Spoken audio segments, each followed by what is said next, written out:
안녕하십니까. 가정의학과 전문의 최정입니다. 네, 오늘은 이제 운동 관련해서 조금 구체적으로 근거를 갖고 한번 말씀드리고자 합니다. 예, 막연히 이제 운동을 하시는 분들이 많아요. 이제 헬스장을 끊고 아니면 이제 누군가가 조깅이 좋다 하면 이제 달리기 시작하고 뭐 러닝 크루를 만들어서 이제 달리기도 하시기도 합니다. 그러면 뭐 한 30분 달려야 되는지 아니면 1시간 동안 웨이트를 해야 되는지 어떤 방법으로 해야 되는지가 좀 애매하는 거죠. 그래서 좀 구체적으로 어떤 방법이 다이어트 측면에서 효율적인지 이를 이제 알려드리고자 합니다. 운동 자체가 이제 나쁜 건 아니잖아요. 열심히 하면 이제 건강해지고 뭐 살도 빠질 수 있고 근력도 키워지고 뭐 그런 거죠. 근데 좀 막연하게 하는 것보다는 알면서 하시는 게 더 좋겠습니다. 그래서 운동을 하는 효과 면에서 한번 측면에서 알려드리고자 합니다. 일단은 이제 운동이나 이제 식단을 하게 되는데 다이어트는 그러면 이제 어떤 방법이 더 좋을지를 이제 선택을 해야 되겠습니다. 물론 다 같이 하면 너무 좋죠. 그래도 우선순위라는 게 있죠. 내가 더 잘 맞는 것들. 일단 이제 여자분들 같은 경우는 여자분들이 이제 많이 운동을 하시는데 남녀가 좀 차이가 있어요. 여자분들은 식단이 우선입니다. 식단이 이제 뒷받침이 되지 않으면 운동을 아무리 열심히 해도 실제로 이제 근육 자체가 많이 붙지 않기 때문에 남성에 비해서 여성분들은 식단을 이제 우선순위를 두고 하시는 게 좋겠습니다. 식단이 이제 뒷받침이 되지 않고 운동만 열심히 한다고 해서는 잘 빠지지가 않는 거죠. 근데 남성분들은 식단보다는 오히려 운동이 좀 더 다이어트 측면에서는 효과적이다 이렇게 보실 수 있겠습니다. 그래도 운동은 베이스가 돼야 된다 이렇게 보시면 되고요. 그래서 식단과 이제 운동 두 개의 측면에서 봤을 때 운동이 어떤 효과가 있는지 한번 알려드리고자 합니다. 운동이 너무 좋은데 이제 생각보다 꾸준한 게 쉽지가 않은 거예요. 그러니까 뭐 한두 달 해볼 수는 있겠죠. 근데 중간에 이제 여러 가지 일들이 있죠. 갑자기 이제 일이 생긴다거나 바빠지거나 약속이 있다거나 그러면 이제 게을러지게 되죠. 안 가게 되는데. 그래서 꾸준히 하는 게 너무 어려운데 근데 이제 오늘 이제 내용을 들으시면 동기부여도 되고 그럼 끌고 나가는 힘도 생길 수가 있겠죠. 네, 그래서 어떤 운동이 좋은지 의학적으로 한번 알려드리고자 합니다. 그래서 운동을 한다는 거는 이제 가장 이제 중요한 게 칼로리를 소모한다는 겁니다. 그래서 내가 먹은 섭취 칼로리가 있고요. 그다음 운동으로 인한 소비 칼로리가 있겠습니다. 그래서 소비 칼로리를 이제 극대화하는 것 중에 가장 좋은 게 유산소예요. 유산소인데, 그러니까 산소를 소모하는 그런 운동이 되겠죠. 그러니까 웨이트 같은 것들은 이제 무산소 운동이라고 해서 이거는 이제 유산소 운동이 아닙니다. 그래서 유산소 운동에 가장 좋은 것들이 걷기, 러닝, 자전거, 수영 뭐 이런 것들이 가장 효과적인 유산소 운동이라고 보시면 됩니다. 다 하면 좋겠지만 가장 나랑 적합한 재미있는 그런 것들을 이제 선택하시면 됩니다.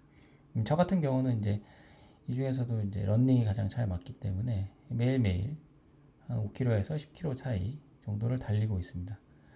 달리고 나면 이제 살도 빠지지만 건강도 해지고 스트레스도 풀리는 여러 가지 효과가 있겠습니다.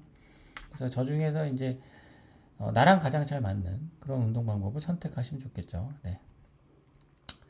다음은 이제 어떤 운동이 효과적인지를 한번 알려드리고자 합니다. 유산소 운동만 하고 먹는 건 줄이지 않는 경우 얼마나 살이 빠질지 이런 거에 대한 논문도 있어요. 그럼 한번 보시죠. 논문 제목이 마찬가지로 에어로빅 엑서사이즈죠. 언론 유산소 운동만으로도 웨이트 로스가 얼마나 일어날 수 있는가를 이제 연구한 논문이 되겠습니다. 한번 보실게요. 뭐 앱스트랙트가 있고 그죠? 쭉 읽어보면 결론은 이제 살이 빠졌다 이렇게 보시면 됩니다. 그래서 얼마나 빠지는지 한번 쭉 볼게요. 뚱뚱한 사람 이제 141명을 대상으로 먹는 거, 식단은 하지 않고 10개월 동안 되게 오랫동안 했죠. 10개월 운동하는 거 쉽지 않거든요. 근데 여기는 이제 10달 동안 운동을 시켰고 400과 600 칼로리 정도에서 소모할 수 있는 운동을 시키게 됩니다. 결과적으로 400kcal 운동을 한 그룹은 4.3% 정도 빠졌고 600은 5.7 정도의 체중 감량이 됐습니다. 컨트롤 그룹이라고 해서 운동을 전혀 하지 않은 그룹은 오히려 0.5% 정도 체중이 증가됐다 이렇게 되어 있습니다. 네, 결론적으로는 먹는 걸 제한하지 않아도 그죠? 먹는 걸 전혀 제한하지 않아도 운동을 10달 꾸준하게 하는 것만으로도 살이 빠진다. 그죠? 식단하지 않아도 운동만으로도 살이 빠질 수 있다. 이걸 보여준 겁니다. 여성과 이제 남성의 차이가 있는 거고요. 이제 옆에 보면 이제 웨이트 체인지가 이제 감소된 걸 볼 수가 있겠죠. 그죠? 400도 마찬가지로 조금 더 빠졌게 됐죠. 그래서 이제 컨트롤 그룹, 전혀 운동을 하지 않은 그룹은 오히려 살이 증가한, 체중이 증가한 것을 볼 수가 있겠습니다. 제가 초기에 이제 남녀 차이가 있다. 운동 여성 같은 경우는 식단이 더 우선이다 이렇게 말씀드렸지만 이게 서구 여성들 같은 경우는 근육이 생각보다 많이 생길 수 있어요. 그래서 이런 결론이 나왔는데, 네, 실제로 이제 동양인 같은 작은 근육이 잘 생기지 않은 여성들 같은 경우는 오히려 이제 운동보다는 식단이 조금 더 유리할 수 있다 이게 말씀드립니다. 네. 그리고 체중만 빠진 건 아니고요. 지방량도 많이 빠졌다. 여기 보시면은 이제 400을 한 것과 600을 한 여자애 같은 경우 여기 보면 팻매스 감소하게 된 양이죠. 이게 빠졌죠. 남성 같은 경우도 마찬가지로 많이 빠졌습니다. 그래서 이런 이제 그 결론은 뭘 알려주냐면 식단이 없어도 그러니까 우리가 먹는 거에 좀 자유로워도 운동을 꾸준히 하게 되면 다이어트에 성공할 수 있다라는 것을 보여준다 이렇게 되겠습니다. 그리고 이제 중요한 건 체중이 아니라 지방량인데 이렇게 운동을 열심히 하게 되면 아까 말씀드린 유산소 운동만 했다 그랬죠. 지방량이 잘 빠진다 이렇게 말씀드리겠습니다. 네, 10달 동안 이제 유산소 운동을 하는 건 좋은데 이제 문제점이 있어요. 살이 이제 빠지잖아요. 그러면 기초 대사량 비율도 줄어요. 기초 대사량. 우리가 이제 흔히 가만히 있어도 빠지는 그런 살들이 그런 비율이 줄게 됩니다. 그래서 살이 빠지는 이제 속도가 가파르게 빠지다가 점점 안 빠지게 되는 플래투 정체기에 이르게 되는 거죠. 이때는 어떻게 운동을 해야 되냐면 유산소 운동을 줄이시고요. 근력 운동을 이제 추가로 하셔야 됩니다. 초기에는 유산소 운동을 100이라고 하면 유산소 근력 운동은 이제 0으로 했을 때 이게 10달을 했단 말이죠. 10개월. 네. 그 다음에는 이후에는 유산소를 한 50, 근력도 50 이렇게 좀 바꿔주셔야 됩니다. 그래야지 기초 대사량이 빠지는 거를 줄여줄 수 있어요. 그래야지 요요가 안 오게 되겠죠. 그러니까 유산소 한 번만 안 해도 살이 다시 확 찔 수가 있는 거예요. 그래서 근력 운동이 뒷받침이 되지 않으면 다시 살이 찔 수 있다. 요요가 자주 오는 분들, 특히 그런 분들은 유산소보다는 근력을 조금 더 추가하시면 좋겠습니다. 이게 되게 중요한 이론이거든요. 그래서 우리가 이제 뭐 운동을 할 때 여러 가지가 좋은데 나는 뭐 이게 너무 좋아, 이게 너무 좋아 하지만 밸런스 있는 운동을 하시는 게 되게 중요하다 이렇게 보시면 되겠습니다. 그래서 이에 관련된 의학적인 이제 논문 하나 더 보겠습니다. 에어로빅, 그러니까 유산소죠, 레지스턴스, 근력 운동을 했을 때 다 하는 경우 때 이제 어떤 효과가 있는지를 한번 본 논문이 되겠습니다. 마찬가지로 앱스트랙처 쭉 있고 뭐 읽어보시면 됩니다. 네. 제목도 있으니까 구글링 하셔가지고 찾아보셔도 되고요. 그래서 이제 결론적으로는 유산소 운동만 한 그룹에 비해서 근력 운동을 그죠? 컨비네이션 같이 한 그룹은 살도 빠지고 근육량이 늘어나서 그죠? 기초 대사량이 줄지 않아서 장기적으로 봤을 때 훨씬 유리하다. 이런 결론입니다. 아까 처음에 제가 말씀드렸죠. 처음에 유산소로 뭐 체중과 지방을 확 빼주고요. 그 다음부터는 기초 대사량을 올리기 위해서 유산소를 줄이고 근력 운동을 올려줘라. 이게 이제 메인 포커싱. 오늘의 이제 요점이 되겠습니다. 아시겠죠? 네. 굉장히 중요합니다. 네. 또 이런 유산소 운동과 근력 운동 할 때 효과적으로 해야 되는데 그 중에서도 이제 유산소와 근력을 동시에 할 수가 있어요. 그걸 이제 인터벌 운동이라고 할 수가 있는데 걷는 것도 그냥 걷지 말고 달리다가 걷다가를 이제 반복을 하시면 되게 좋아요.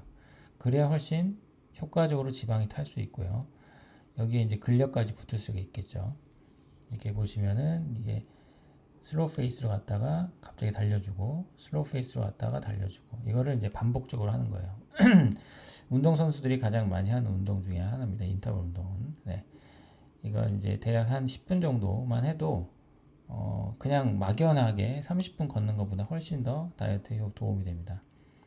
이걸 이제 High Intensity Interval Training, HIIT라고 합니다. 네. 가장 효과적인 이제 방법 중에 하나고 가장 기초가 걷다 뛰다 하는 거예요. 걷다 뛰다. 네. 아시겠죠? 이 아주 중요한 운동 방법이니까 모르셨던 분들은 이런 HIIT를 꼭 해보시기 바랍니다. 운동은 이제 꼭 지방, 체중만 빠지게 하는 게 아니라 운동을 열심히 하면 생각보다 먹는 생각이 덜 나게 됩니다. 그래서 식욕도 줄게 되고요. 뭐 아시겠지만 가장 중요한 치매 예방 방법 중에 하나입니다. 현재로서는 거의 유일하죠. 뭐 치료약이 몇 개 나왔는데 레켄비 같은 거 나왔는데 아직은 완전히 치료하기는 어렵습니다. 예방을 하는 게 더 중요하죠. 하지만 이런 이제 운동 자체가 아까 말씀드렸죠. 꾸준히 3달, 6달, 1년 이렇게 하는 게 굉장히 어려워요. 하지만 이런 관련 논문들을 보시면 동기부여가 모티베이션이 될 만한 그런 내용이 되겠죠. 그래서 오늘 나가기 너무 싫네. 오늘은 이제 눈이 와서 나가기 싫고 비가 와서 싫다. 이럴 때일수록 오늘 조금 가면 식욕도도 줄고 치매 예방도 된다고 하네. 그러면 나가서 운동해야지. 이렇게 동기부여를 갖고 운동을 하시면 좋겠습니다. 오늘부터라도 동네 한 바퀴 빠르게 걷다가 느리게 걷다가 아니면 좀 여유가 있으면 달려보시고 하시면 좋겠습니다. 오래 할 필요 없습니다. 그죠? 10분만 하고 오세요. 네, 10분만. 네. 좀 추우면 좀 달려주면 열이 오르면서 더워지죠. 그리고 좀 걸으면서 좀 가쁜 숨을 조금 돌려주고 다시 뛰고 굉장히 효율적인 운동이다. 뭐라고 말씀드렸죠? 고강도 인터벌 운동 HIIT 꼭 해보시기 바랍니다. 식단이 너무 어려운 분들은 운동을 주안점을 둬서 열심히 하시고요. 초기에는 유산소 운동, 이후에는 근력 운동 가미하시면 좋겠습니다. 네, 오늘은 여기까지 하겠습니다. 감사합니다.